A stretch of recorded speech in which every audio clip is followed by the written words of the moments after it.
관세음보살, 유튜브 불교대학 시청자 여러분 반갑습니다. 늘 관심 가져주시고 포교해 주심에 진심으로 감사드립니다. 먼저 발보리심진언을 외우겠습니다.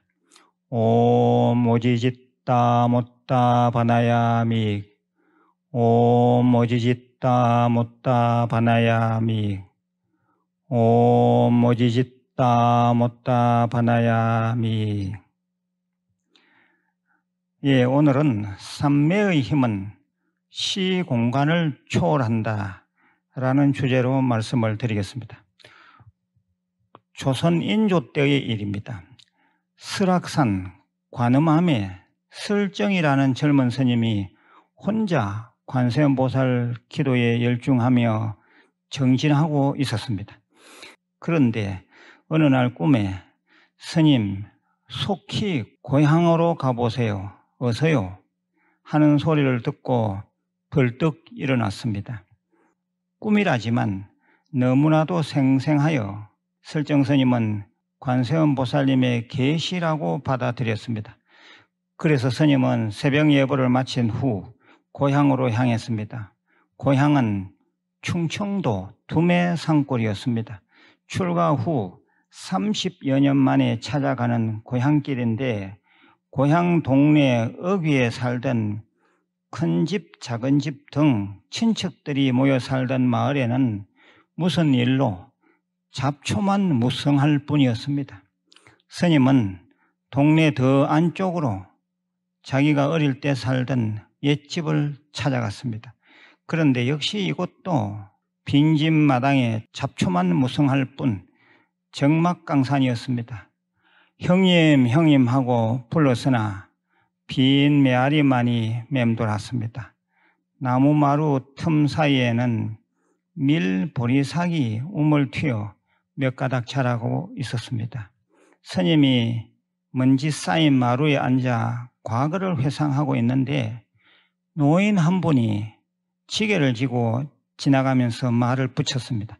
스님, 저는 이 아랫마을에 사는 사람인데 여기서는 시주가 안 됩니다. 작년에 이 마을에 괴상한 병이 번져 모조리 다 죽었습니다. 설정 스님이 물었습니다.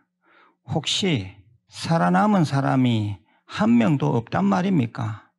노인은 말했습니다. 3살 난 아이가 혼자 살아남았는데 제가 우선 데리고 있습니다. 설정 스님이 그 노인으로부터 들은 얘기를 종합해 보니 자기 친조카였습니다. 그래서 스님은 그 아이를 등에 업고 다시 설악산 관음암으로 돌아오게 됩니다. 아이는 야무지고 명랑했습니다. 산짐승 소리도 무서워하지 않고 조성예불도 곧잘 따라했습니다. 그래서 이름을 화엄이라 지어서 불렀습니다. 우리가 화엄경 할 때 화엄입니다.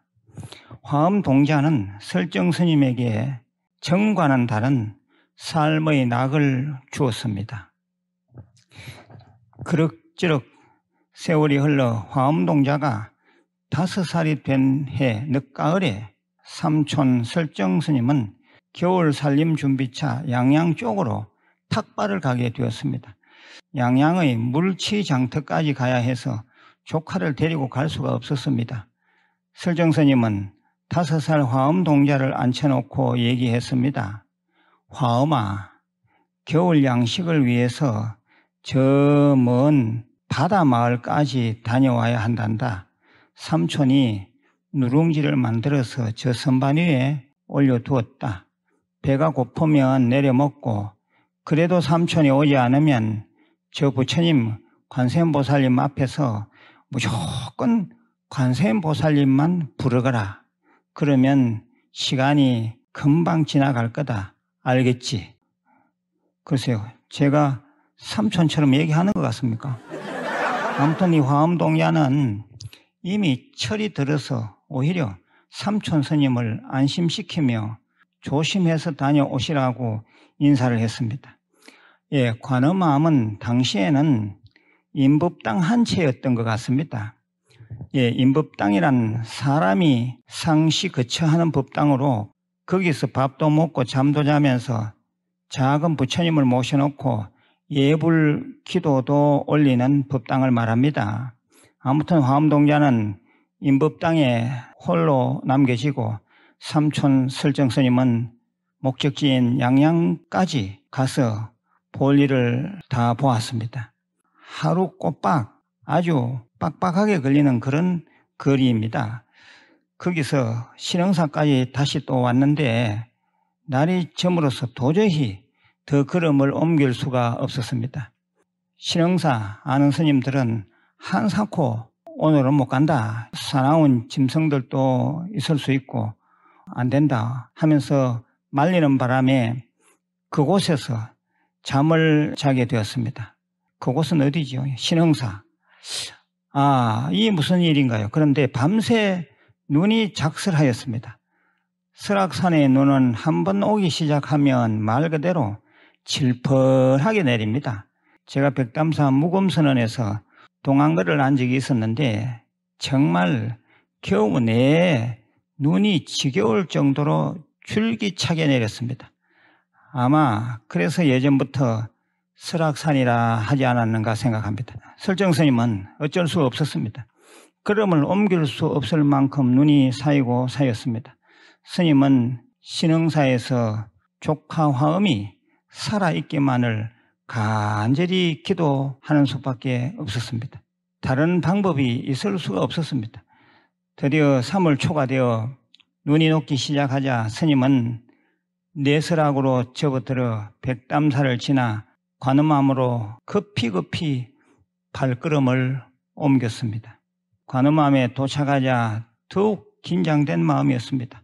조카가 살아있을 리는 만무하고 인법당 내에 어떻게 쓰러져 있을까 하고 정말 조마조마하였습니다. 아주 조용조용 다가가서 살며시 인법당 문을 열었습니다. 그런데 화엄동자는 어설픈 자세였지만 방가부좌를 한 채 앉아 있었습니다. 설정스님은 순간 숨이 멎을 뻔하였습니다. 가만히 화엄동자를 살펴보니 입을 달싹달싹하고 있었습니다. 관세음보살, 관세음보살, 관세음보살, 관세음보살. 이 관세음보살을 부르면서 완전히 관음산매에 깊이 들었던 것입니다. 예, 이 관음산매를 원통산매라고도 합니다.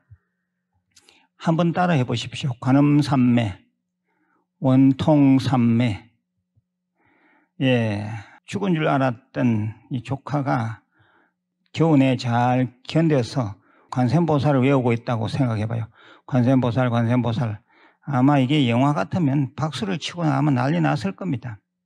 아무튼 오세동자의 겨울 한철 정진, 이 용맹정진이라고 하면 돼요. 겨울 한철 용맹정진은 완전한 기적이었습니다.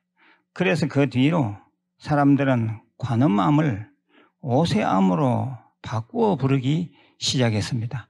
그래서 지금은 오세암이라 이렇게 부르고 있죠.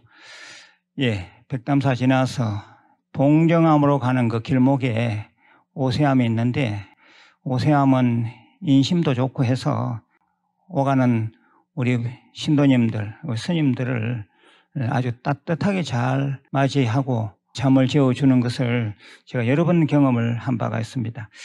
예, 오세암 스님들에게 감사를 드립니다. 보통 우리 불자들은 이 오세동자 얘기를 의미 없이 그냥 재미로만 받아들이는 수가 많습니다. 그런데 가만히 들여다보면 기도 자세에 있어서 대단한 그 무엇을 발견할 수 있습니다. 첫째, 기도할 때 그 마음가짐은 아주 어린아이처럼 티 없이 깨끗하고 맑아서 어떤 의심도 없이 해야 합니다. 둘째, 기도는 오로지 삼매에 들어야 하는데 그러려면 기도 소재를 너무 다양하게 할 것이 아니라 오세동자가 관세음 보살만 외웠듯이 단순하게 해야 합니다. 화두를 잡을 때도 꼭 그러합니다. 세 번째입니다. 기도 주체자의 직접 기도가 제일 중요합니다. 그런데 아울러서 그를 응원하는 주변인의 기도도 아주 중요합니다. 오세암 화엄동자의 기도 삼매가 분명히 압권이었지만 삼촌 설정스님의 신흥사에서의 기도도 절대 간과해서는 안 됩니다. 넷째, 기도를 정말 제대로 하면 시간 공간이 없는 절대 공의 세계에 들어갑니다. 우리가 기도를 몰입해서 하다 보면 서너 시간의 긴 시간도 단 5분 내로 느껴질 때가 있습니다. 그러면 그 시간은 그만큼 정지된 것입니다. 그곳에서는 늙음도 멈추고 고통도 사라집니다. 이것은 삼매의 힘이자 부처님의 가피입니다. 기도하는 불자라면 이런 것을 체험해 봐야 합니다. 우리 주위에 보면 기도 수행 열심히 하는 분들 중에서 연세가 10년 내지 20년, 심지어는 3, 40년 젊어 보이는 분들이 있는데 그것은 시간, 공간이 정지한 삼매에 든 공덕입니다. 불자 여러분, 어차피 우리가 기도를 할 것 같으면 좀 다부지게 해야겠습니다. 그러면 오세동자처럼 죽음의 경계도 뛰어넘을 수가 있습니다. 그러니 소소한 세상일이야 걱정할 이유가 뭐 있겠습니까? 기도하면 다 해결됩니다. 오늘은 이점에서 마치겠습니다. 내일 다시 뵙겠습니다. 관세음보살